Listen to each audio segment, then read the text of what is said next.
أعوذ بالله من الشيطان الرجيم. بسم الله الرحمن الرحيم. يا أيها الذين آمنوا لا تحرموا طيبات ما أحل الله لكم ولا تعتدوا إن الله لا يحب المعتدين. فكلوا مما رزقكم الله حلالا طيبا واتقوا الله الذي أنتم به مؤمنون.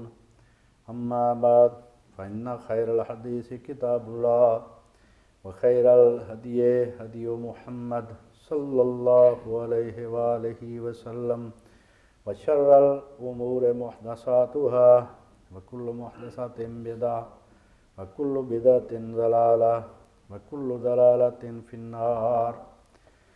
سورہ المائدہ آیت نمبر 87 اور 88. اللہ پاک نے فرمایا، مومنوں، جو پاکیزہ چیزیں اللہ نے تمہارے لیے حلال کی ہیں ان کو حرام نہ کرو اور حد سے نہ بڑھو کہ اللہ حد سے بڑھنے والوں کو دوست نہیں رکھتا، اور جو حلال پاک روزی اللہ نے تم کو دی ہے اسے کھاؤ اور اللہ سے جس پر ایمان رکھتے ہو ڈرتے رہو. حضرت مولانا محمد اسحاق رحمۃ اللہ علیہ، اللہ پاک ان کے درجے بلند فرمائے، ان کے بتائے ہوئے مسائل فقہ کا بیان جاری ہے. تو جو آیتیں میں نے پڑھی اس میں دو لفظ ہیں، حلال اور طیب. حلال کا مطلب یہ ہے کہ کوئی چیز بذات خود حلال ہو، اور طیب کا مطلب یہ کہ اس کی ملکیت بھی درست ہو. مثلا بکرا بذات خود حلال ہے، لیکن اگر چوری کا ہوگا، بکرا تو حلال ہے لیکن طیب نہیں ہے، اس میں یہ خصوصیت چوری کی وجہ سے آئی. لہٰذا کسی چیز کا حلال اور طیب ہونا وہ زیادہ ضروری ہے کہ وہ چیز بذات خود بھی حلال ہو اور اس کا جو اس آدمی کی ملکیت ہے وہ بھی اس کی درست ہو، تب وہ حلال اور طیب ہوگی. تو حضرت کے بیان کردہ مسائل جو ہیں ان میں سے آج ہے کہ کچھ حلال اور کچھ حرام جانور، ان کا بیان. حضرت سے پوچھا گیا کہ کیا گھوڑا حلال ہے یا حرام ہے؟ تو آپ نے فرمایا کہ گھوڑا حلال ہے، مگر حضرت اسماء رضی اللہ تعالیٰ عنہا ان سے گھوڑے کی قربانی والی روایت درست نہیں ہے. مسلم شریف میں جو روایت آئی ہے اس میں صرف ذبح کا ذکر ہے، یعنی ہم نے اس کو ذبح کیا، یہ نہیں کہ ہم نے اس کو قربانی کے موقع پر ذبح کیا تھا. حرام جانور جو ہیں ان کے بارے میں حضرت سے جو سوال ہوا، آپ نے فرمایا کہ جو چیز زندہ آپ کے سامنے زندہ ہے وہ پاک ہے. جو بھی چیز زندہ ہے وہ پاک ہے، اگرچہ ان میں سے کچھ جانور حرام کر دیے گئے، یعنی بذات خود وہ چیز نجس نہیں ہے، ناپاک نہیں ہے، اللہ پاک نے اس کا کھانا منع کر دیا ہے. یہ سوال اس طرح اس نے سوال پوچھنے والے نے پوچھا تھا کہ برش جو ہے شیو کرنے والے یا بالوں والے برش، ان کے بارے میں کہا جاتا ہے کہ کسی حرام جانور کے بالوں سے بنے، تو کیا ان کا استعمال جائز ہے؟ تو حضرت نے فرمایا کہ جو چیز زندہ ہے وہ پاک ہے. یہ الگ بات کہ اس کو اللہ اور اس کے رسول نے حرام قرار دے دیا. حرام ہونا اور چیز ہے، پاک ہونا اور چیز ہے، جیسے حلال ہونا اور چیز ہے، طیب ہونا اور چیز ہے. تو جو بالوں والے برش ہیں وہ برش آپ استعمال کر سکتے ہیں. اسی طرح کتے کے بارے میں کہا جاتا ہے کہ اگر وہ کپڑوں کو چھو گیا تو کپڑے ناپاک ہو گئے، یہ بات بھی درست نہیں ہے. کتا حرام جانور ہے لیکن اس کے ناپاک ہونے کا کوئی دلیل نہیں ہے. اور اس کے جو منہ کے لعاب کے بارے میں فرمایا گیا تو وہ اس بیماری کی وجہ سے فرمایا گیا کہ جس کے پھیلنے کا وہ سبب بنتا ہے کہ بھئی جس میں برتن میں وہ منہ ڈال دے اس کو اتنی دفعہ دھو. اور یہ جو ہے ناپاک ہونا اور چیز ہے، حرام ہونا اور چیز ہے. کوئی بھی جاندار شے ناپاک نہیں ہوتی، وہ حرام یا حلال ہو سکتی. بھنگ کے پتوں کے بارے میں کسی نے پوچھا تھا، آپ نے فرمایا کہ رگڑ کر پئیں، نشہ ہو تو حرام ہے. اگر کسی نے جیب میں ڈال رکھے ہیں تو اس کے کپڑے یا وہ آدمی ناپاک نہیں ہوگا. ہر حلال و حرام جانور کی کھال خشک ہو جائے تو اس کو استعمال میں لا سکتے ہیں، اس کی ہڈیاں بھی استعمال کر سکتے ہیں، اور یہ اجازت خود رسول اللہ کریم علیہ الصلوۃ والسلام نے خود عطا فرمائی۔ حرام جانور کا گوشت کھانا منع ہے۔ علامہ شامی حنفی، ان کا فتاویٰ شامی بہت مشہور و معروف کتاب ہے، اسی سے فتویٰ دیا جاتا ہے عام طور پر۔ ان میں حضرت نے فرمایا کہ انہوں نے تفصیل سے بحث کر کے بتایا کہ کسی حرام جانور وہ تکلیف میں ہے، اس کے زندہ رہنے کی امید نہیں ہے، تو اس کو تم بسم اللہ واللہ اکبر کہہ کر ذبح بھی کر سکتے، وہ حلال نہیں ہوگا، اس کی تکلیف ختم ہو جائے گی۔ کہ کوئی حرام جانور ہے، اس کو گولی لگ گئی ہے، اب وہ تڑپ رہا ہے، تو اس کی تکلیف کم کرنے کے لیے، ختم کرنے کے لیے آپ اس کو اللہ کا نام لے کر ذبح کر سکتے ہیں، لیکن وہ حلال نہیں ہوگا۔ تو وہ کہتے ہیں کہ اگر کوئی یہ حیران ہو، علامہ شامی کہتے ہیں کہ بھئی حرام جانور پر اللہ کا نام کیسا، تو بھائی بات یہ ہے کہ وہ اللہ کی مخلوق ہے، ہمارے لیے حرام ہے، لیکن ہر مخلوق خدا کی تسبیح بیان کرتی۔ تو جس حرام جانور کو اللہ کا نام لے کر ذبح کیا گیا، اس کے بیرونی اجزاء استعمال کے لیے جائز ہو جائیں گے، لیکن اس کا گوشت حرام رہے گا۔ شراب پینا حرام ہے، لیکن اگر وہ کپڑوں پر لگ جائے تو کپڑے ناپاک نہیں ہوں گے۔ شراب پینا حرام ہے، لیکن اگر وہ کپڑوں پر لگ جائے تو کپڑے ناپاک نہیں ہوں گے۔ اسی طرح جس پرفیوم میں الکوہل شامل ہو، اس کو آپ کپڑوں پر لگا سکتے ہیں۔ کفار کے تیار کردہ کپڑے حضور علیہ الصلوۃ والسلام نے بغیر دھوئے استعمال کیے تھے۔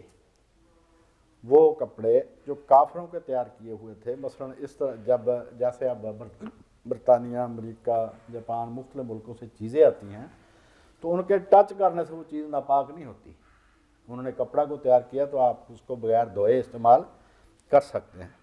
اگر قرآن آیات والا تعویذ کور کے اندر ہو اور وہ پہنا ہوا ہو، یا موبائل میں قرآن مجید فیڈ ہو، تو اس سمیت آپ باتھ روم جا سکتے ہیں اور بے وضو چھو سکتے ہیں، اگرچہ جنبی ہو، کیونکہ وہ کور میں ہے۔ بے وضو نہ چھونے کا حکم صرف قرآن مجید کے بارے میں ہے، اور کسی چیز کے بارے میں نہیں ہے، چاہے وہ کتنی ہی متبرک کیوں نہ ہو۔ غسل خانہ یا لیٹرین میں جاتے وقت جیب میں موجود عربی دعائیں یا اللہ تعالیٰ کے نام یا متبرک آیات موجود ہوں تو ان کو ایسے ہی جیب میں رکھ کر آپ اندر جا سکتے ہیں۔ صرف یہ کرنا چاہیے کہ گندا ہاتھ ان کو نہ لگے ڈائریکٹ۔ مدرسوں میں قرآن مجید پڑھنے والی یا حفظ کرنے والی بچیاں حیض کے دنوں میں قرآن مجید کو چھوئے بغیر تلاوت کر سکتی ہیں۔ یہ صرف حائضہ کو اجازت ہے، کیونکہ وہ ایک بے اختیاری چیز ہے، اور جو مرد اور یا عورت کو نہانے کا حکم ہو، ان پر نہانا واجب ہو، تو ان کو یہ اجازت نہیں ہے، کیونکہ وہ ان کے اختیار کی بات ہے، وہ جب چاہیں نہا کر پاک ہو سکتے ہیں۔ غیر مسلم چاہے کوئی بھی ہو، اس کے استعمال شدہ برتن مسلمان استعمال کر سکتے ہیں۔ جب رسول کریم علیہ الصلوۃ والسلام سے پوچھا گیا کہ غیر مسلم تو خنزیر کھاتے ہیں اور شراب پیتے ہیں، تو آپ نے فرمایا دھو کر استعمال کر لو۔ اسلام ہمیں وہمی نہیں بناتا، سب برتن پاک سمجھے جائیں گے جب تک ان کی ناپاکی سامنے نظر نہ آئے۔ اگر ہندو سکھ سبزی دال وغیرہ پکی ہوئی بھجوائیں تو کھا لینی چاہیے۔ اسی طرح کسی کپڑے کو پخانہ یا پیشاب لگ جائے تو اس کو دھو کر آپ استعمال کر سکتے ہیں، اس کو پھینکنے کی ضرورت نہیں ہے۔ اگر کوئی عورت، اس کو حیض آیا تھا، وہ انتقال کر گئی، تو اس کے پہنے ہوئے کپڑے دھو کر استعمال کر لیے جائیں، کاٹ کر پھینکنا یا قبرستان میں دفن کرنا ضروری نہیں ہے۔ یہ ہندوؤں کی سوچ ہے کہ جن کپڑوں میں آدمی فوت ہوتا ہے وہ کپڑے ناپاک ہو جاتے ہیں، وہ منحوس ہوتے ہیں۔ اگر مردہ کا لباس ناپاک یا منحوس ہے تو اس کا مطلب یہ کہ اس کا پہنا ہوا زیور بھی ناپاک ہوگا، وہ بھی کسی کو دینا چاہیے، لیکن وہ کوئی نہیں دیتا، کپڑے دے دیتے ہیں۔ تو اس سے پتہ چلا کہ دل سے کوئی بھی نہیں سمجھتا کہ وہ ناپاک ہے، اس کا فوت ہونا ان کپڑوں کا ناپاک نہیں کرتا، ان کو دھو کے استعمال کریں، دھو کے اس لیے ہو سکتا ہے اس کو کوئی متعدی بیماری ہو۔ صوفہ وغیرہ جس پر بچے نے پیشاب کر دیا تو جب وہ پیشاب سوکھ جائے گا تو صوفہ پاک ہو جائے گا۔ پانی کی وہ مقدار جس میں تھوڑی نجاست گر جائے تو وہ ناپاک نہیں ہوتا، وہ تقریباً 12 من ہے۔ اس کا جو بعد والے حنفی فقہا انہوں نے بتایا کہ 10 ہاتھ لمبا، 10 ہاتھ چوڑا اور 1 ہاتھ گہرا اگر حوض ہے تو اس میں تھوڑی ناپاکی گر جائے تو وہ پانی پاک ہی شمار ہوگا۔ پھوڑے پھنسی سے نکلنے والی پیپ ناپاک ہے، جسم سے نکلنے والا خون ناپاک نہیں مگر دھونا ضروری ہے۔ حیض والا خون ناپاک ہے۔ اگر 10 دنوں سے زیادہ کسی خاتون کو یہ خون آئے تو وہ حیض نہیں بلکہ استحاضہ ہے۔ ان 10 دنوں کے بعد وہ عورت نہا کر نماز پڑھنا شروع کر دے چاہے اس کا خون جاری ہی ہو۔ عورت غسل جنابت سر کے بال کھولے بغیر کرے، کوئی ضروری نہیں ہے کہ وہ سر کھول کر کرے، صرف جہاں سر کی کھال ہے اس کو گیلا کرنا ضروری ہے۔ اور جو حیض کا غسل ہے وہ سر کے بال کھول کر اس کو کرنا ضروری ہے۔ عورت مرد سب کو بال اور ناخن کٹوانے چاہیے۔ حکم 7 دفعہ میں 1 دن کا ہے، یعنی ہفتے بعد۔ آخری عہد رسول اللہ نے 40 دن مقرر کی ہے۔ اگر اس کے بعد بھی وہ اپنے بال یا ناخن نہیں کاٹتا تو وہ گناہ گار شمار ہوگا۔ اسی طرح جو عورتیں کافروں کی نقل میں لمبے ناخن رکھتی ہیں ان کا نہ کوئی دینی فائدہ ہے نہ کوئی دنیاوی فائدہ ہے، سب کو کاٹنے چاہیے۔ کھڑے ہو کر پیشاب کرنا جائز ہے۔ حضور صلی اللہ علیہ وآلہ وسلم اور صحابہ کرام کے بارے میں کھڑے ہو کر پیشاب کرنے کی حدیثیں ثابت ہیں، منع کرنے کی حدیثیں ثابت نہیں ہیں۔ فتح الباری شرح بخاری میں امام ابن حجر اور علامہ ناصر الدین البانی نے اس کی وضاحت کر دی ہے۔ احتیاط صرف اتنی ہے کہ پیشاب کے چھینٹے آدمی کے اوپر نہ پڑیں۔ دین نے ہر موقع پر ہمارے لیے آسانی پیدا کر دی ہے، اس سے فائدہ اٹھانا چاہیے۔ اگر کبھی ایسا موقع ہو کوئی آدمی معذوری محسوس کرے تو وہ کر سکتا ہے۔ صدقہ، آپ نے فرمایا کہ صدقہ صدق سے نکلا ہے، جس کا مطلب ہے استحکام یا پکا نکلنا، اپنے وعدے میں اپنی بات میں پکا نکلنا، پکے رہنا، مستقیم رہنا، اس کو کہتے ہیں صدق۔ اور صدق سے یہ صدقہ نکلا ہے کہ آدمی نے جب مال خدا کی امانت سمجھ کر اس کی راہ میں دیا تو وہ اپنے دعویٰ ایمان میں پکا نکلا کہ میری ہر چیز کی ملکیت دراصل اللہ پاک ہی کی ملکیت ہے۔ حق مہر جو ہے شادی کے موقع پر دیا جاتا ہے، اس کو قرآن مجید نے صدقہ کہا ہے، صداق کہا ہے، یعنی یہ شوہر کے صدق رغبت کی دلیل ہے کہ وہ دل سے اس خاتون کو پسند کرتا ہے جس کے لیے وہ مال خرچ کر رہا ہے۔ زکوٰۃ بھی صدقہ ہے لیکن یہ فرض صدقہ ہے، اور مکی صورتہ میں زکوٰۃ کو صدقہ کہا گیا ہے۔ جو آدمی خود اتنا غریب ہو کہ اس کے پاس گنجائش نہ ہو، وہ غریب آدمی کو کچھ نہ دے سکے، مگر وہ دوسروں سے اکٹھا کر کے ضرورت مندوں تک پہنچا دے تو اس کو بھی اس کوشش کا اجر ملے گا۔ جو لوگ یہ کہتے ہیں کہ جو خود نہ دے سکے وہ اکٹھا بھی نہ کرے، یہ غلط بات ہے۔ ایک صحابی رضی اللہ تعالیٰ عنہ جو غریب تھے، وہ ساری رات کسی محنت کر کے کسی کے باغ کو پانی دے کر تھوڑی سی کھجوریں معاوضہ میں لائے، اور ان میں سے آدھی انہوں نے دفاعی فنڈ میں رسول اللہ کے سپرد کر دیں، تو آپ نے یہ فرمایا کہ یہ کھجوریں تمام سامان پر بکھیر دو، ان کی برکت سے باقیوں کا صدقہ بھی قبول ہوگا۔ بات خلوص نیت کی ہے، کیا دیا اس کی بات نہیں۔ کوئی شخص اللہ پاک کے نام پر ہر ماہ صدقہ دیتا ہے یا تنخواہ دار ہر ماہ کی پہلی تاریخ کو مقرر کر کے صدقہ دیتا ہے تو یہ بالکل جائز ہے، اللہ پاک قبول فرمائے۔ فرض صدقہ مثلا زکوٰۃ اور فطرانہ یہ امیر لوگوں کے لیے حلال نہیں۔ نفل صدقات سب کھا سکتے ہیں، جیسے قربانی کا گوشت یا مدرسہ کے طالب علموں کے لیے کیا تیار کیا گیا کھانا، تو یہ خود بھی کھا سکتے ہیں، دوستوں کو بھی کھلا سکتے ہیں، اور غریبوں کا بھی حق ہے۔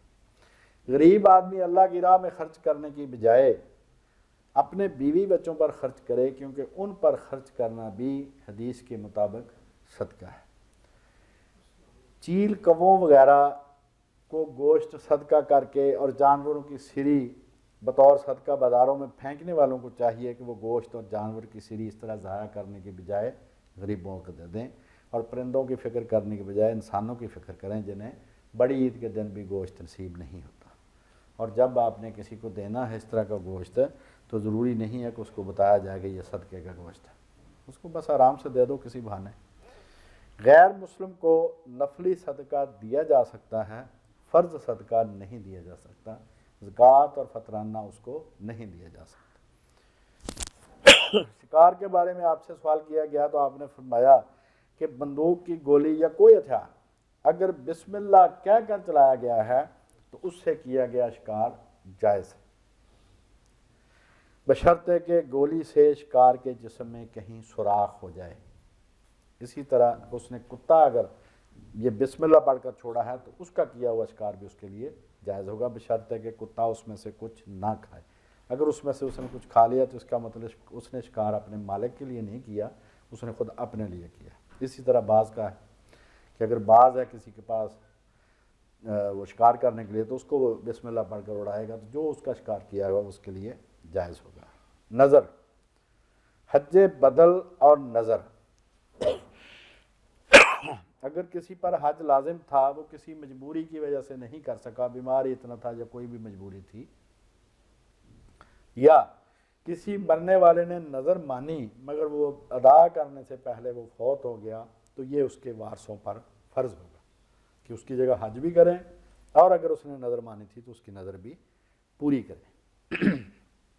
اگر کوئی مرنے والے کی طرف سے نہیں کرے گا تو وہ مرنے والے کو معافی مل جائے گی، ان سے پوچھا جائے گا کہ تم نے نظر اس کی پوری کیوں نہیں کی یا اس کی جگہ حج کیوں نہیں کیا۔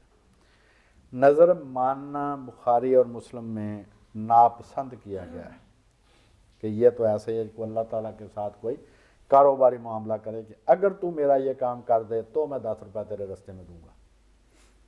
اگر کسی نے مان لی تو اس پر فرض ہو گئے، اس کو پوری کرنے پڑے گی، لیکن اس کام کو پسند نہیں فرمایا اللہ رسول نے کہ یہ تو کوئی بات نہیں ہے کہ اللہ کے ساتھ آدمی اس سے دعا کرو، اگر دعا ہو جائے تو پھر جو ہے اس کا شکرانہ ادا کرے۔ اور شکرانے کے نفل ثابت نہیں ہیں، صرف سجدہ شکر ثابت ہے، جس وقت خوشی کی خبر ملے اسی وقت سجدہ کر دے، اس میں لیٹ نہ کرے۔ اس کے کوئی نفل یہ جی میں نے 100 نفل منت مان لے فلانا، یہ ثابت نہیں ہے۔ تو یہ جو تاجرانہ ذہن ہے کہ اگر اللہ میرا فلاں کام کرے گا تو میں 100 روپیہ اس کے نام پر دوں گا، یہ تاجرانہ ذہن ہے، یہ کاروباری بات ہے، یہ اللہ سے نہیں کرنا۔ نظر کے یہ حدیث میں آتا ہے کہ کنجوس سے مال نکلوایا جاتا ہے، ورنہ ہوتا وہی ہے جو تقدیر میں اللہ پاک نے لکھ دیا ہے۔ لیکن اگر کسی نے نظر مان لی تو پھر وہ وعدہ پورا کرنا اس پر لازم ہے۔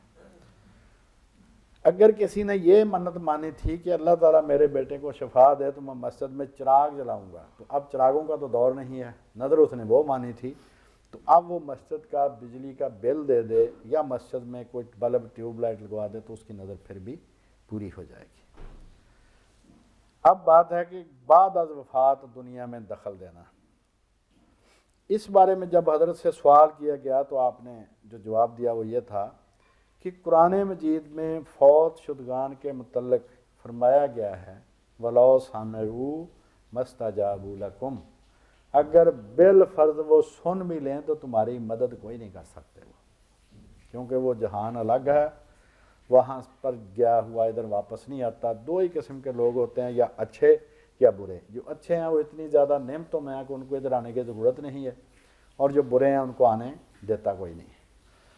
فرمایا کہ اگر سنتے بھی ہوں بالفرض، یہ تو بحث ہے ہی نہیں نا کہ مردے سنتے ہیں کہ نہیں سنتے ہیں، اگر سنتے بھی ہوں تو اللہ پاک نے فرمایا کہ وہ تمہارا کچھ نہیں بنا سوار سکتے ہو۔ شرک کا تعلق مردہ کے سننے اور نہ سننے سے نہیں ہے بلکہ مدد مانگنے سے ہے۔ مدد وہ مانگتا ہے ماورائے اسباب۔ شرک کا صرف ایک ہی وہ وجہ بنتی ہے کہ جب آدمی کسی کے بارے میں یہ اعتقاد رکھے کہ اس کو اسباب کی ضرورت نہیں ہے، اس نے کہہ دیا تو کام ہو جانا ہے، جیسے اللہ پاک ہے کن فیکون، وہ فرماتا ہے ہو جا اور وہ کام ہو جاتا ہے۔ تو اسی طرح کی بات اگر کسی کے بارے میں ذہن میں رکھی تب وہ شرک ہوگا، اس کا مردوں کے سننے نہ سننے سے کوئی تعلق نہیں۔ آدمی کے ذہن میں یہ ہوتا ہے کہ اس نے کہہ دیا تو ہو جانا ہے، ایسے نہیں۔ یہ اعتقاد صرف اللہ پاک کے بارے میں صحیح ہے، باقی کسی کے بارے میں نہیں۔ اس دنیا سے رخصت ہونے کے بعد اگر کوئی مدد کر سکتا تو وہ خود رسول کریم علیہ الصلوۃ والسلام ہوتے۔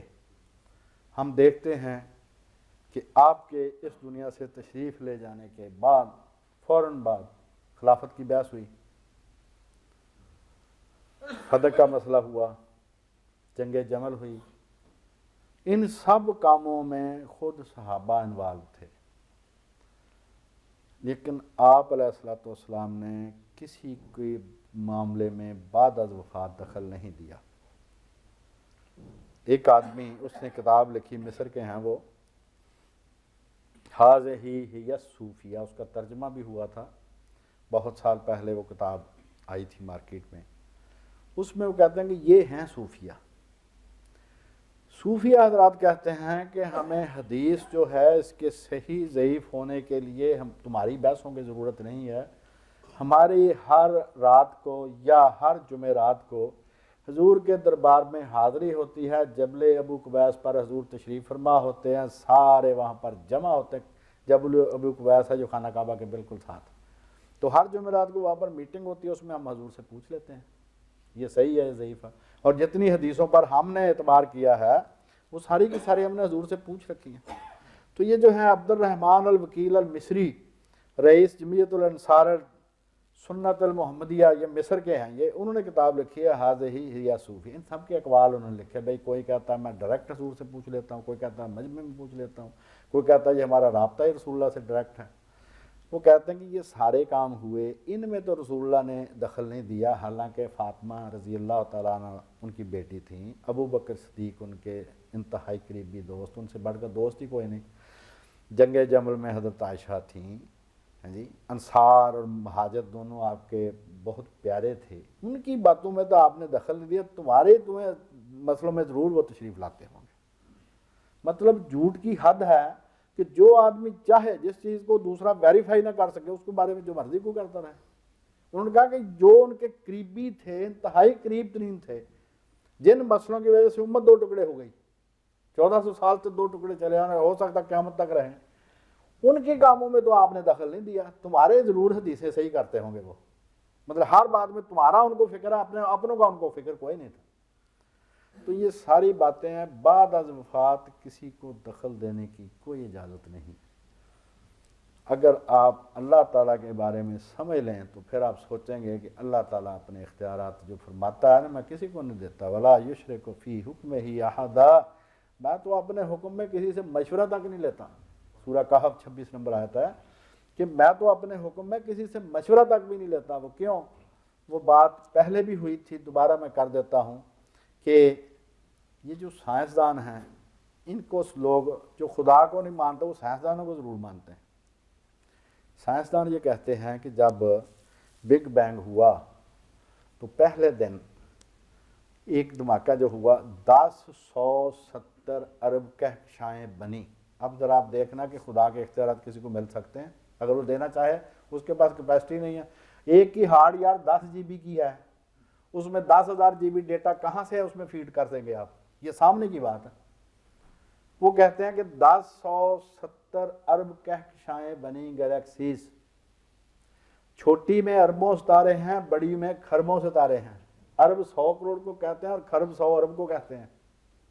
ایک ایک ستارہ وہ کہتے ہیں سورج سے کروڑوں گنا بڑا ہے، سورج زمین سے کروڑوں گنا بڑا ہے، اور زمین جو ہے وہ انسانی جسم سے اللہ جانے کروڑوں گنا بڑی ہے، کتنی بڑی ہے کچھ اندازہ نہیں لگ سکتا۔ 25,000 میل کا اس کا وہ قطر کا خط ہے۔ ایک آدمی کی حیثیت زمین کے جسم کے سامنے ایک ذرے کی بھی نہیں ہے، زمین کی حیثیت سورج کے سامنے ایک ذرے کی نہیں ہے۔ سورج کہکشاں کے ستاروں کے سامنے ذرہ ہے، اور ستارے کہکشاں میں ذرہ ہے، اور ہماری کہکشاں باقی کہکشاؤں کے سامنے ذرہ ہے۔ اور 13 ارب 70 کروڑ سال ہو چکے ہیں ڈاکٹر ہود بھائی کے بقول کائنات بنے ہوئے۔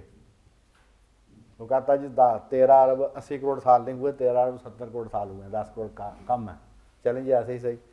تب سے اسٹیفن ہاکنگ سمیت سارے سائنسدان کہتے ہیں تب سے کائنات پھیل رہی ہے۔ 13 ارب 70 کروڑ سال سے کائنات مسلسل پھیل رہی ہے۔ پہلے دن 1070 ارب کہکشائیں تھیں، 13 ارب 70 کروڑ سال سے کائنات پھیل رہی ہے اور کہتے ہیں ہم نہیں جانتے کہاں تک جائے گی، اور اس سب کچھ کی حیثیت خدا کے سامنے ایک ذرے کی بھی نہیں ہے، لیکن ذرہ کہتے ہیں کیوں؟ تاکہ حکم شرع جاری ہو سکے۔ اگر کوئی پیدا نہیں ہو تو اس پر حکم نہیں جاری ہو سکتا۔ اب وہ خدا، اس کے بارے میں یہ کہنا کہ اس نے اپنے اختیارات فلاں کو دے دیے ہیں، تو بھائی اس فلاں میں ہے، اس میں کیپیسٹی ہی نہیں ہے وہ اختیارات وصول کرنے کی۔ مولانا نانوتوی سے کسی ہندو نے پوچھا کہ خدا دوسرا خدا پیدا کیوں نہیں کر سکتا؟ انہوں نے کہا کسی میں کیپیسٹی نہیں ہے، وہ کرنا چاہے بھی تو ہے ہی نہیں کوئی ایسا جس میں وہ کر دے وہ سارا۔ دوسری بات کہ لامحدود صرف ایک ہوتا ہے، دو لامحدود ہو گئے یا دو سے زیادہ ہو جائیں گے تو وہ محدود ہو جائیں گے، پھر لامحدود نہیں رہیں گے۔ لامحدود صرف ایک ہوتا ہے۔ اور یہ جو میں نے کائنات کا بتایا یہ سائنسدان بتا رہے ہیں، یہ کسی مولوی نے جو مدرسے کا پڑھا ہوا جس کو آپ مذاق جس کا اڑاتے ہیں وہ نہیں۔ وہ کہتے ہیں کہ بھائی پہلے دن 1070 ارب کیکشائیں بنی تھیں، 13 ارب 70 کروڑ سال سے وہ پھیل رہی ہیں، اور جو سورہ رحمان میں آتا ہے کل یومن ہوا فی شان، کہ وہ روزانہ نئے سے نیا کارنامے کر رہا ہے، اور پھر آخر میں پہنچتا ہے فَبِأَيِّ آلَاءِ رَبِّكُمَا، تم اپنے رب کے کس کس کارنامے کا انکار کرو گے؟ تو اب وہ خدا کوئی کہے جی اس سے روحوں کا تھیلا فلاں نے چھین لیا تھا، پھر اس کا محکمہ تو کوئی محکمہ نہ ہوا۔ ہاں جی، اور یہ چکوال کی بات ہے، ہمارے ساتھی نے جو کانوں سے سنی کہ مولوی صاحب جمعے کا خطبہ دے رہے تھے، جمعے کی تقریر فرما رہے تھے، انہوں نے کہا کہ وہ تھیلا وہ نا جب روحوں کا کوئی مریدنی تھی حضرت غوث پاک کی، اللہ کے نیک بندے ان کو غوث پاک بھی غوث کہتے ہیں، فریاد رس، جو ہر وقت کسی کی فریاد سنے اور اس کی حاجت روائی کر دے اس کو کہتے ہیں غوث۔ اور ان کو پھر غوث العظم کہنا سے اللہ میاں تو فارغ ہے بالکل۔ تو کہتے ہیں جی کہ ان کی مریدنی تھی تو وہ جوان بیٹا اس کا فوت ہو گیا، وہ بیوہ تھی، اس نے جا کے ان سے کہی بھائی گیا ہے، انہوں نے وہ جو ملک الموت تھا اسے وہ تھیلا روحوں کا چھین لیا اور سارے وہ آزاد کر دی، وہ سارے کے سارے اس دن کے مردے زندہ ہو گئے۔ جب ملک الموت خالی ہاتھ اللہ کے دربار میں پہنچے تو اللہ نے پوچھا بھی تم کو وہ میں نے روحیں لینے کے لیے بھیجا تھا؟ تو انہوں نے کہا جی وہ آپ کے پیارے نے چھین لی ہیں مجھ سے، حضرت سید عبدالقادر جیلانی رحمۃ اللہ علیہ نے۔ انہوں نے کہا بھی آئندہ سے لوگوں کو جان نکالنے سے منع تو نہیں کر دیا انہوں نے؟ مطلب اللہ اتنا مجبور ہے کہ پوچھا اس نے، یہ مولوی صاحب بتا رہا ہے، اور جس آدمی نے سنا وہ افسر آدمی تھا، وہ ایسے نہیں اس نے کوئی مطلب اپنے پاس سے بنا، اس نے کہا جی میں نے اپنے کانوں سے سنا وہ جو۔ انہوں نے کہا بھی آئندہ کے لیے جان نکالنے سے منع تو نہیں کر دیا؟ انہوں نے کہا جی آئندہ کا منع نہیں کیا۔ انہوں نے کہا اللہ نے کہا شکر ہے۔ تھوڑا سا سوچو کہ کس ذات پاک کے بارے میں آپ کیا کہہ رہے ہیں۔ وہ جب یہ صرف سائنسدانوں کی بات آپ سن لیں گے تو منہ سے خواہ خواہ نکلتا ہے وَهُوَ الْعَلِيُّ الْعَظِيمُ، وہ ورا الورا ہے، اس کے بارے میں عقل سوچتے وقت پہلے قدم پر ہی جواب دے جاتی ہے۔ تو وہ اس کے نہ کوئی اختیار چھین سکتا ہے نہ وہ کسی کو دیتا ہے، اور اس نے ایکسپریسلی واضح طور پر فرما دیا ہے قرآن مجید میں میں اپنے حکم میں کسی کو شریک نہیں کرتا۔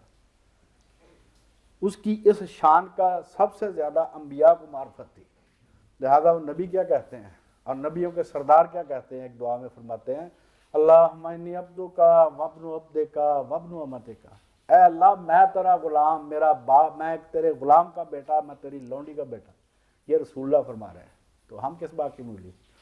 اور اٹھ کے کہہ دینا کہ فلاں جو ننگا بیٹھا ہوا اس کو خدا نے اختیارات دے دیا، اور خدا کو وہ مجبور کر دے گا، نہ اس دنیا میں کر سکتا نہ اگلی دنیا میں۔ اسی لیے فرمایا کہ یوم اللہ بیع فیہ ولا خلۃ ولا شفاعۃ، نہ اس دن کوئی انصاف جو میں بیچوں گا، نہ کوئی جگری یار کام آئے گا، اور نہ کوئی سفارش ہوگی۔ سفارش اس کے سامنے کر کون سکتا ہے؟ یوم یقوم الروح والملائکۃ صفا لا یتکلمون الا من اذن له الرحمن وقال صوابا۔ اس کی ذرا شان ذہن میں لا کر جو سائنسدانوں نے بتائی ہے، اصل میں تو وہ جو ہے وہی ہے کہ جس دن جبریل اور تمام فرشتے صفیں باندھ کر کھڑے ہوں اور کوئی جرت نہیں کرے گا بولنے کی بھی، سوائے اس کے جس کو اللہ اجازت دے اور وہ بات بھی درست کرے۔ ایسا نہ ہو کہ وہ دنیا جہان لوٹ کے کھا گیا کوئی آدمی، اس کے بارے میں سفارش کیوں کر دے جی یہ ہمارا مریض ہے اس کو معاف کر دیں۔ تو اللہ اللہ ہے، بندہ بندہ ہے، اس کی جو شان ہے وہ اس کے لائق ہے۔ خود رسول کریم سب سے زیادہ حمد کرنے والے فرماتے ہیں لا احصی ثناءک انت کما اثنیت علی نفسک، اے اللہ پاک میں تیری صفت بیان نہیں کر سکتا، تیری تعریف وہی ہے جو تو نے خود فرمائی ہے۔ سبحان اللہ تعالی ما یصفون۔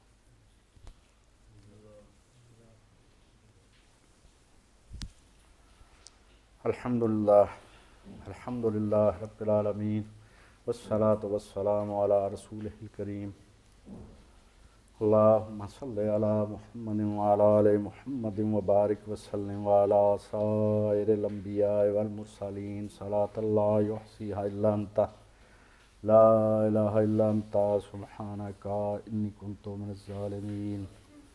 اللہم صلی علی سیدنا محمد وعلی آل سیدنا محمد صلاۃ تنجینا بها من جمیع الاحوال والآفات وتقضی لنا بها جمیع الحاجات وتطہرنا بها من جمیع السیئات وترفعنا بها عندک اعلی الدرجات وتبلغنا بها اقصى الغایات من جمیع الخیرات فی الحیاة وبعد الممات۔